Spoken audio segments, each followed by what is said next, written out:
আসসালামু আলাইকুম। ওয়ালাইকুম আসসালাম। আচ্ছা ভাই, আপনাদের সর্বপ্রথম জানাই জয় বাংলা, জয় বঙ্গবন্ধু। আমরা এই জায়গায় অনেক আছি, বঙ্গবন্ধু সৈনিক, এগুলো সব ভাই। Yes. বঙ্গবন্ধু সৈনিক, সৈনিক, ইয়েস। বঙ্গবন্ধু সৈনিক। দিস ইজ শামিল উসমান। খেলা হবে, খেলা হবে মাম্মা। শামিল উসমানের এলাকার লোক আমরা ভাই, নারায়ণগঞ্জ। নারায়ণগঞ্জের লোক। সবচেয়ে বড় কথা, 13ই নভেম্বর জাহাঙ্গীর কবির নানক ঢাকা রাজপথে ডাক দিছে, অবশ্যই সবাই ঢাকা যাবেন এবং জয় বাংলার লোক, বঙ্গবন্ধু সৈনিক যারা আছেন অবশ্যই তারা সবাই ঢাকা যাবেন। বর্তমানে হয়তো অনেক কথা বলে যে আমরা নামতে পারি না, আমরা এদিকে আসি ওদিকে আসি, এই সেই অনেক কথাই বলবো। আর আমরা এদিক ওদিক থাকার কারণ একটাই, কারণ বর্তমানে দেশে যে শাসন অবস্থা আছে, এই শাসন ব্যবস্থায় আসলে কোনো কথা বলা যায় না, আমাদের কোনো স্বাধীনতা আমরা পাই না। আমরা যে কথা বলবো স্বাধীনভাবে, সেই আমাদের স্বাধীনতাটা কাইরা নেওয়া হয়েছে। কেউ যদি কোনো লিগ্যাল কথা বলতে যায় তাহলে তাদের স্বৈরাচারের দোষর বানানো হয়। যারা আওয়ামী লীগ করে তাদেরও স্বৈরাচারের দোষর, যারা আওয়ামী লীগ করে না, যারা দেশকে ভালোবাসে সাধারণ মানুষ, তাদেরকেও একই কথা বলা হয়, তারা কথা বলতে পারে না। কিছু মুরব্বী আছে যারা একটু লিগ্যালভাবে কোনো কথা যদি বলতে যায় তাদের স্বৈরাচার দোষর বানায়, তাদের উপরে বেদবের মতো তাদের উপরে হামলা করে। অবশ্য যারা এগুলো করে তারা তো আর রাজনীতির লোক না, তারা এগুলো বুঝবে না। তারা আচ্ছা, ওরা বৈষম্য আন্দোলন করতে যায়, আন্দোলন করছে, বৈষম্য দূর করব, চাঁদাবাজি দূর করব, দেশের থেকে যত অপকর্ম আছে এগুলো ওরা ফিরে ফেলায় দিব।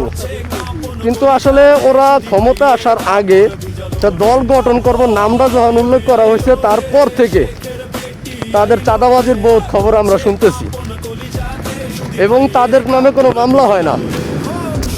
তাদের নামে মামলা করতে গেলে অনেক সমস্যা, তাদের নামে কথা বলা যায় না, তাদের নামে কথা বলতে গেলেও অনেক সমস্যা, কারণ তারা আমাদের ডক্টর ইউনূস সাহেবের লোক। আর যদি ইউনূস সাহেবের লোক হয় অথবা বৈষম্য বিরোধী আন্দোলনের লোক হয় বা এটা নাম দেয়, তাইলে তাদের নামে কোনো মামলা হয় না। এই নাম দিয়ে তারা যা খুশি তা করতে পারে। তো যাই হোক, এগুলো আপনারা কথা বলতে হবে, সবারই কথা বলতে হবে। আমরা অনেক কথা বলতে পারি না, এখনও আমরা বলতে পারি না, অনেক কথা বলতে চাইও বলতে পারতেছি না, কারণ এটা পিছনে অনেক কারণ থাকে। আর যদি আমরা বলতে যাই, বলতে গেলে অনেক সমস্যা হবে, কারণ এখন আর সেই স্বাধীনতাটা আমাদের নাই যে কথাটা আমরা বলতে পারি। আর আমাদের আওয়ামী লীগ বিএনপি কোনো কথা না, আমরা সবাই ভাই ভাই, আমরা সবাই নিয়ে চলতে চাই এবং আমরা আওয়ামী লীগ যদি আমি আওয়ামী লীগ করি, তারপর আমরা সবার সাথে নিয়ে মিলামেশা চলি, আমরা বিএনপির ভাই বেড়াদার নিয়ে মিলামেশা চলি। আমাদের অনেক বিএনপি ভাই বেড়াদার আছে যাদের নিয়ে আমরা একসাথে চলতেছি ফিরতেছি, তারা খুব ভালো আচরণও করতেছে।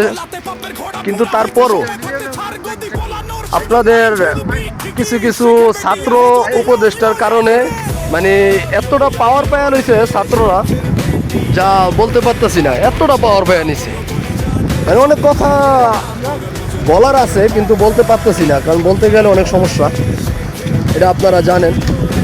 কারণ বর্তমানে দেশে একটা রিক্সাওয়ালারেও যদি ধরে নেওয়া যায়, রিক্সাওয়ালারে ধরে নিলে তার নামে মামলা হয় মার্ডারের মামলা।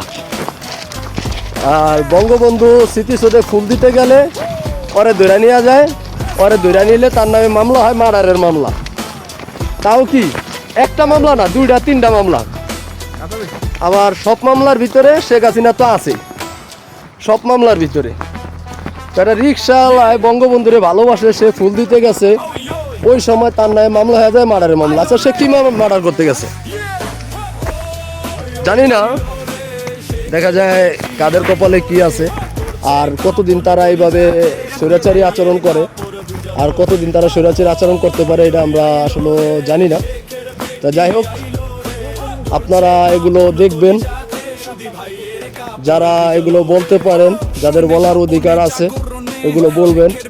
আর আপনারা যারা বর্তমানে ক্ষমতার অপব্যবহার করতেছেন, এই যে যেই অপকর্মগুলো করতেছেন তারা একটু সাবধানে থাকবেন, কারণ আপনাদেরও হয়তো এক সময় কথা বলার সুযোগ নাও থাকতে পারে।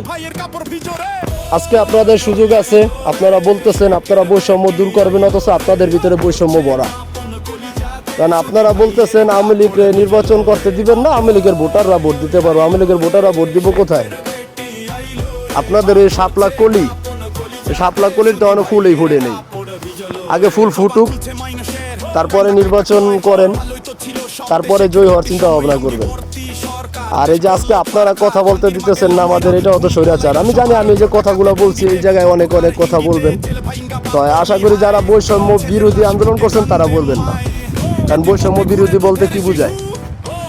সবাই সবার মতামত তুলে ধরতে পারবো। আমি আমার মতামত তুলে ধরছি, আমি বাংলাদেশের একটা নাগরিক হিসাবে আমি আমার মতামত তুলে ধরছি।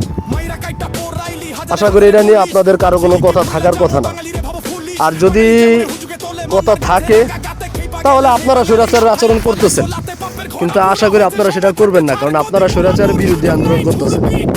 তো আসল স্বৈরাচার কারা সেটা আপনারা দেখাইয়া দিলেন। স্বৈরাচার কারে বলে? যারা অন্যজনের কথা বলার অধিকার কায়রা নেয়, কথা বলতে দেয় না, তাদের বলা হয় স্বৈরাচার। কিন্তু আপনারা কি করতেছেন না করতেছেন সেটা আপনারা ভালোভাবে জানেন, আপনারা বুঝেন।